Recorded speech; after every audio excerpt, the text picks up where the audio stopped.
SSC পরীক্ষার result আগামী 12ই মে প্রকাশিত হবে, কিন্তু রেজাল্ট দেখতে গিয়ে তোমরা কিছু সমস্যার মধ্যে পড়বা। সেই সমস্যাগুলোর সমাধান নিয়ে কথা বলি। যেমন অনেকে রোল নম্বর সেশন নম্বর সঠিক দেওয়ার পরও তোমাদের দেখাবে ভুল। অনেকে ওয়েবসাইট পুরো ডাউন থাকবে, তোমরা রেজাল্ট দেখতেই পারবা না, তোমাদের রেজাল্ট দেখা যাবে না, কোনোভাবেই সম্ভব না।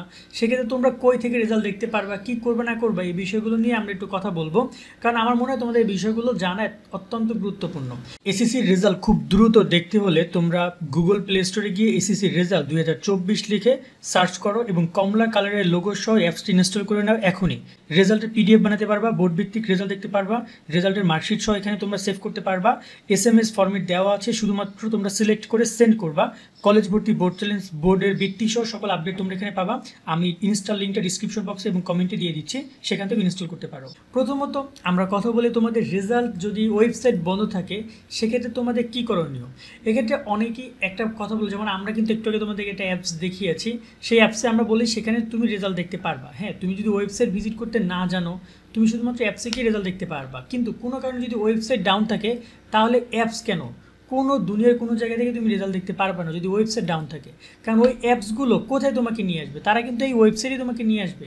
তুমি এই ওয়েবসাইটেই আসবে এবং এই ওয়েবসাইটের এই ইউআরএল এই যে দেখে নাও, এভাবেই তোমাকে এখানেই তোমাকে নিয়ে আসবে, নিয়ে এসে তোমাকে রেজাল্ট দেখাবে।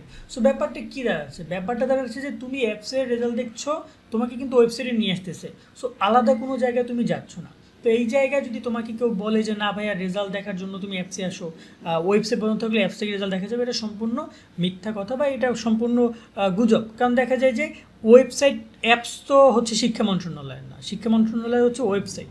যদি অ্যাপসগুলো মূলত এই ওয়েবসাইটের এই পেজটাকে এবং এই পেজটাকে ইন্ডিকেট করে তারা অ্যাপসগুলো ডেভেলপ করে। তো দেখা যায় যদি ওয়েবসাইটে তুমি যদি রেজাল্ট দেখতে না পারো, তাহলে তুমি কোনো অ্যাপসও দেখতে পারবে না। সো যদি কেউ এই ধরনের কথাবার্তা বলে, তাদেরকে বলে দিবে ভাই ওয়েবসাইট হচ্ছে মেইন, তারপর হচ্ছে অ্যাপস। অ্যাপস হচ্ছে একটা থার্ড পার্টি, আমি একটা অ্যাপস তৈরি করে তোমাদেরকে দিতে পারি, বাট ওয়েবসাইট তো শিক্ষা মন্ত্রণালয়। এবং এই ওয়েবসাইটই ফলাফলটা আপলোড করা, যেটা পিছনে, এটা ব্যাক এন্ড সাইডে রেজাল্ট আপলোড করা, সফটওয়্যারের মাধ্যমে সব কিছু কমপ্লিট করা। সো এই জায়গায় যদি কোনো কারণে দেখো, আবার সাপোজ স্বাভাবিকভাবে এই ওয়েবসাইট ডাউন হবেই, কতক্ষণের জন্য হয়তো আমরা জানি না। কারণ দেখো, এই পরীক্ষা দিয়েছো তোমরা কত লাখ জানো, তোমরা প্রায় পরীক্ষা দিয়েছো, আমি যতটুকু দেখেছিলাম প্রায় 20 লাখ শিক্ষার্থী পরীক্ষা দিয়েছো, 20,24,000 শিক্ষার্থী পরীক্ষা দিয়েছো। তার সাথে তোমাদের অভিভাবক আছে, তোমাদের ভাই বোন আছে, সবাই মিলে যেটা প্রায় কোটির উপরে মানুষজন ওভারঅল এসএসসির রেজাল্ট দেখার জন্য এই ওয়েবসাইটে ভিজিট করবে। হয়তো তুমি 10 বার করবা। এই ভিজিট করার কারণে কোটির উপর ভিজিট হওয়ার কারণে ওয়েবসাইট এমনিতেই ডাউন হয়ে যাবে। কারণ বাংলাদেশের সেই হাই স্পিড ইন্টারনেট বা সেই হাই স্পিড সার্ভার নেই যে কোটি কোটি অডিয়েন্স একসাথে নিতে পারবে। তো অনেক সময় ডাউন হয়ে যেতেই পারে। এক্ষেত্রে তোমাদেরকে সমাধানটা এখান থেকেই নিতে হবে। কোনো অ্যাপস তোমাকে এখানে কোনো হেল্প করতে পারবে না, ডাউন হলেও ওই অ্যাপস থেকেও ডাউন হবে। আমার কথা মিলাই নিও, কেমন? তোমাদের সাথে তো শোভন ভাই তো রয়ে যাচ্ছে না, শোভন ভাই তো আছে। সো কোনো অ্যাপস জরুরি না, তোমাদের কথা হচ্ছে যে দেখলে রেজাল্ট দেখলে যদি ওয়েবসাইট ডাউন হয়, সব জায়গা থেকে ডাউন হবে। এবার কথা বলি, যদি কোনো কারণ দেখা গেলো কি তুমি তোমার এরকম সব ইনফরমেশনগুলো বসাইছো, তারপরে যখন তুমি সাবমিট করলা, দেখলা কি তোমার রেজাল্ট সাবমিট হচ্ছে না, তোমাকে বলতেছে রেজিস্ট্রেশন নম্বর ভুল, রোল নম্বর ভুল। এগুলো কিন্তু তোমার ভুল না, তুমি একদম সঠিকটাই বসিয়েছো, কিন্তু তারপরে ভুল দেখাচ্ছে।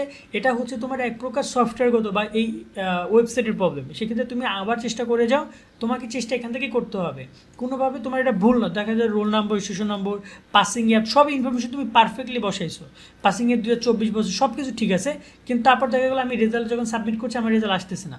তো আমি এখন সাবমিট করলে আমার কিন্তু রেজাল্ট আসতেছে না, আমি আবার দেখছি, আমি ট্রাই করছি। সো দেখা যায় আমাকে এভাবে রেজাল্টগুলো দেখে নিতে হবে। যদি কোনো কারণে আবার যদি রিফ্রেশ চলে যায়, আমি বারবার চেষ্টা করে যাবো। তুমি যদি মনে করো যে না, এই ওয়েবসাইট ছাড়াও অন্য কোনো জায়গা থেকে আমি রেজাল্ট দেখতে পারবো, তাহলে তুমি ভুল ভাবছো, কারণ এই ওয়েবসাইটে তো অন্য কোনো জায়গা থেকে রেজাল্ট দেখা যায় না। তা আমি এবার সাবমিট করছি, আশা করি এবার আমাদের রেজাল্ট আসবে। এই যে আমার রেজাল্ট চলে আসছে। তো এরকমভাবে তুমি তোমার রেজাল্টগুলো দেখে নিতে পারবা খুব ইজিলি। যদি কোনো কারণে সমস্যা করে, সেক্ষেত্রে তোমাকে এখানেই চেষ্টা করতে হবে, এর বাইরে কোনো ব্যতিক্রম কোনো জায়গা নাই। এক্ষেত্রে আরেকটা অপশন আছে, সেটা হচ্ছে এসএমএস। আমি যদি তোমাদের এখান থেকে রেজাল্ট দেখার প্রসেসটা দেখিয়ে দিই, এখান থেকে তুমি পরীক্ষার সালটা সিলেক্ট করবা, বোর্ডের নাম সিলেক্ট করবা, ফলাফলের ধরনের একক দিবা, তারপর এখানে রোল নাম্বার, রেজিস্ট্রেশন নাম্বারটা দিবা। আমি এখানে রেজিস্ট্রেশন নাম্বারটা নিয়েছিলাম, এবার রোল নাম্বারটা দিচ্ছি। এখানে 4টা সংখ্যা আছে, সেটা আমি লিখে দিলাম। এবার ফলাফল দেখুন বাটনে ক্লিক করছি, ফলাফল কিন্তু চলে আসছে। সো যদি কোনো কারণে এটা যদি না হয়, তাহলে এখানেই চেষ্টা করতে হবে, কারণ এটা ওয়েবসাইটের প্রবলেম হতে পারে, সার্ভারের প্রবলেম হতে পারে, এই একটা ব্যাপার। সেকেন্ড, যদি এখন একটা কথা বলছিল যে ভাই যদি আর ওয়েবসাইট যদি বন্ধ থাকে তাহলে কি করব, তাহলে কি করতে হবে, তাহলে তোমাকে কিছুক্ষণ অপেক্ষা করে তোমাকে দিতে হবে রেজাল্টটা দেখার জন্য চেষ্টা করতে হবে। সেকেন্ড, তুমি তোমার মোবাইল ফোন থেকে দেখলে দেখবা যে ব্রাউজার আছে সেই ব্রাউজার একটা অপশন পাবে, সেটা হচ্ছে ক্যাচ ফাইল বা ব্রাউজার হিস্ট্রি ডিলিট। চেষ্টা করবে ব্রাউজার হিস্ট্রিটা ডিলিট করে একদম রিফ্রেশ করা, কারণ তুমি যখন এই ওয়েবসাইটটা তোমার মোবাইলে পেজে লগ ইন দিবা তখন এই ওয়েবসাইটে পুরো ডাউনলোড হয়ে যাবে তোমার মোবাইলে, অর্থাৎ এটার এগেনস্টে একটা ফাইল তোমার ওখানে সেভ হয়ে যাবে। তো দেখা যায় যে প্রথমবার যখন তুমি ঢুকতে যতটুকু সময় লাগবে, দ্বিতীয়বার ঢুকতে তত সময় লাগবে না, খুব কম সময় লাগবে। সো এই জায়গায় তুমি কী করবে, আগেগুলো সব ডিলিট করে দিবে, একদম ফ্রেশ হয়ে যাবে, তারপরে আবার তুমি রেজাল্ট দেখার জন্য চেষ্টা করবা। এই দুইটা ওয়েবসাইট ব্যতীত অন্য কোনো জায়গা থেকে ফলাফল তুমি দেখতে পারবা না, এটা আমি তোমাদেরকে বারবার বলে দিচ্ছি। সো তোমরা এই বিষয়টা মাথায় রেখে তারপরে আগাও। আর যদি কোনো সমস্যা, আমরা তো লাইভে আসবো রেজাল্টের দিন, আমরা দেখো কম্পিউটার থেকে যদি ট্রাই করো তাহলে খুব তাড়াতাড়ি রেজাল্টটা দেখা যায়, এটা সত্য কথা ভাইয়া। যেটা তোমার হচ্ছে যে মোবাইল থেকে একটু কম হয়, মোবাইল স্পিড আর কম্পিউটার স্পিড আলাদা। তারপরও আমরা যদি রেজাল্ট কোনো ওয়েবসাইটে প্রবলেম করে, আমরা লাইভে এসে তোমাদের রেজাল্টগুলো দেখিয়ে দিব, তাই আমাদের সাথে যুক্ত থাকো আর লাইভ ওই সময় আমাদের সাথে কানেক্টেড হও। আজকের মতো আমরা এখানে বিদায় নিচ্ছি, সকল অনেক ভালো থাকবা, আল্লাহ হাফেজ।